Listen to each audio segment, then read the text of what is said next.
Good morning, everyone. Let's compete with Lukthe Bhai one more time. Good morning, everyone. Thank you, thank you. Thank you for everyone for coming from such long distance. And we apologize for ones that we could not manage to give accommodation. We had exceptional level of interest for the summit, which is really great to see for us. My first slide is thank you slide. That's not the last slide. We just wanted to thank all of you for kindly coming and joining the summit.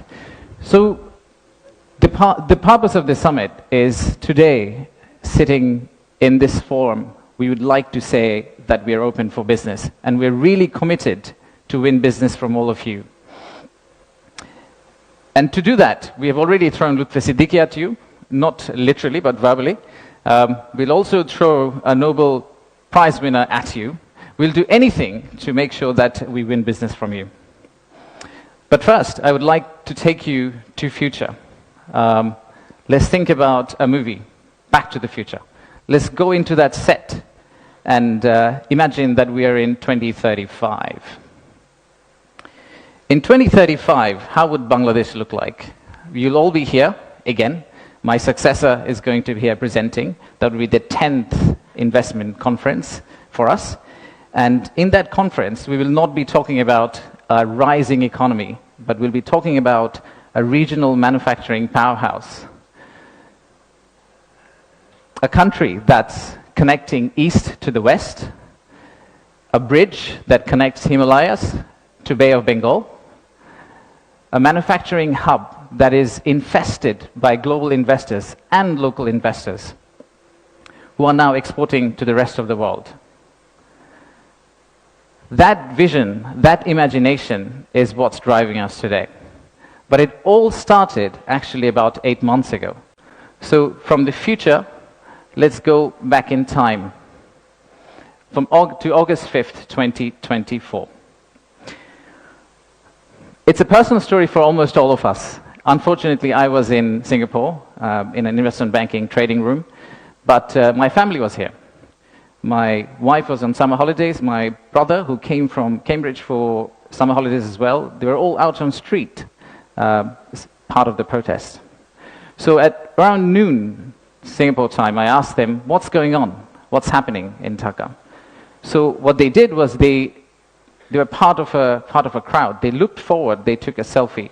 A photo what's ahead of them, and they turned back and took another photo of what's behind them. So this first photo was what was ahead of them. And this one was what was behind them. So we need to digest exactly what happened at that time. The young population, the entire youth, was out on street, demanding transparency, demanding opportunity, demanding democracy, demanding freedom of speech. And that's what has brought us here today.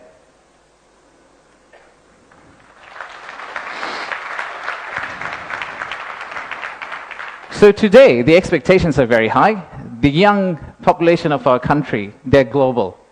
Unlike us, they're used to tweeting, they're used to looking at TikTok and looking at Singapore and Bangkok. So they don't want Dhaka to be Dhaka 2.0. They actually want Dhaka to become Singapore and Bangkok in 5-10 years' time. So how do we get there? That's the expectation we have. How do we get to Singapore and Bangkok within 5-10 years? How do we unlock the energy that we got during the August Revolution? How do we harness that energy and convert it into employment generation and industrialization? The story for Bangladesh was always there.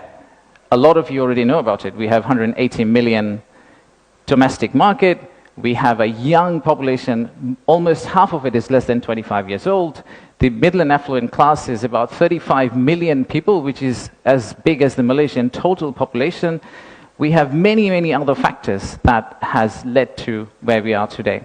And actually, I must say that there are companies who have been here for more than 100 years and have made exceptional returns compared to the global markets. So if you look at some of these companies who have actually operated in Bangladesh for a long, long time, the returns they have got in Bangladesh is actually significantly higher than the global average.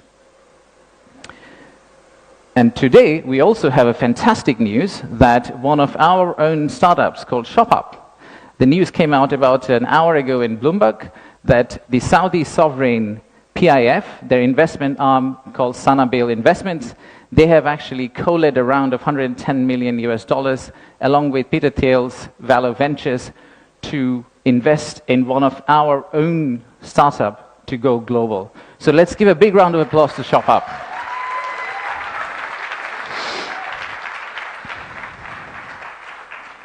So that's today. That's today. So what's tomorrow? How do we go from here to the vision we had for 2035? So this $180 million story, or 180 million people story, is not enough.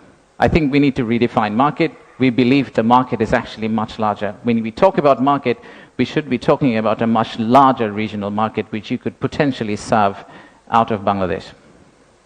You set up your factory here, you export out to all these markets. At the same time, I would expect these markets to set up their factories and push it back to Bangladesh.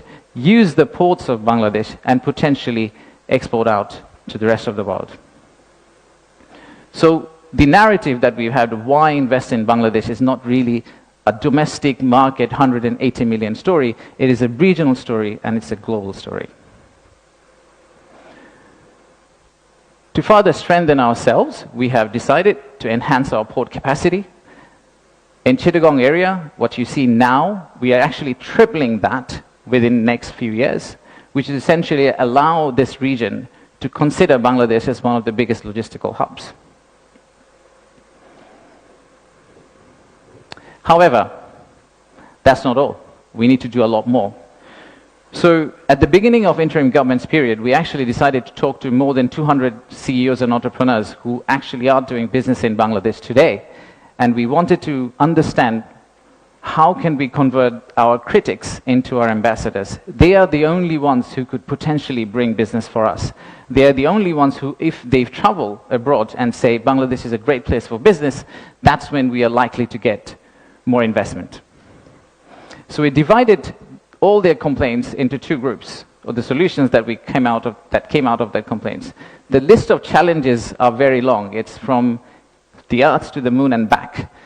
But we whittled it down to a few action items, some of which are short-term wins, so some of that you see here, some of which are actually long-term policy reforms that we would like to also undertake and set the direction of travel for the country in the right course so that the incoming government, the next government, the political parties who come and start driving this economy, they can follow the same script for us.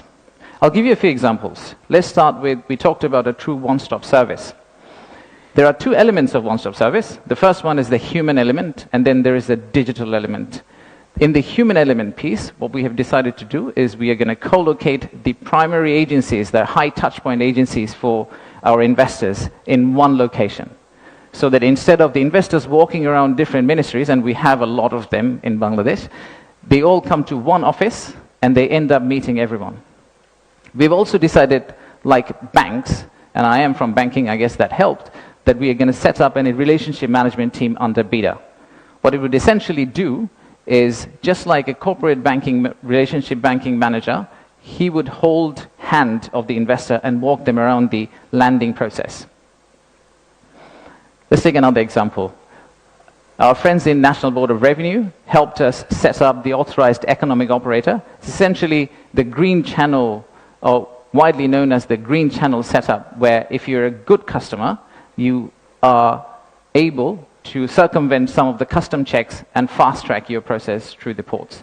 That has been picked up as one of the biggest challenges that we have, the time it takes to go from your factory all the way to your customer. And finally, let me show you one more example of policy change. So as you all know, there are many government agencies. We also know there's private sector. The dialogue between private sector and government agencies has not necessarily always been the most collegial. So how do we break that apart? The first thing we need to do is to club the government agency into one. We need to show one face. We need to be one outfit for our customers, our investors. And then create a bridge between our private sector and the government of Bangladesh. So what we are planning to do is to set up a private sector advisory council that will actually counsel the head of state directly on a regular basis, essentially voicing the changes that they would want to drive the economy forward. So these are some of the examples of what we are planning to do. And if we are able to do that, we do believe that we will get to the end, the vision we have for 2035.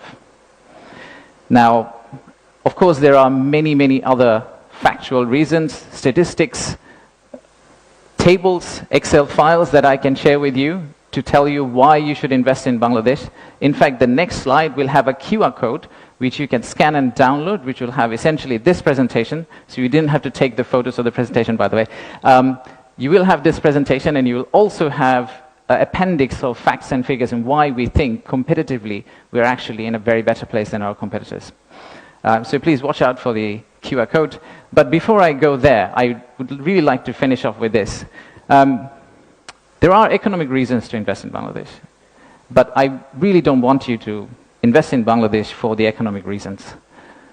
If you really think about investing in Bangladesh, think about investing in Bangladesh because of the transformational journey you're going to be part of.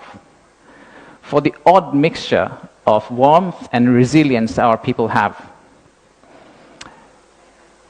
and our century-old culture paired with the shared values that we have with you.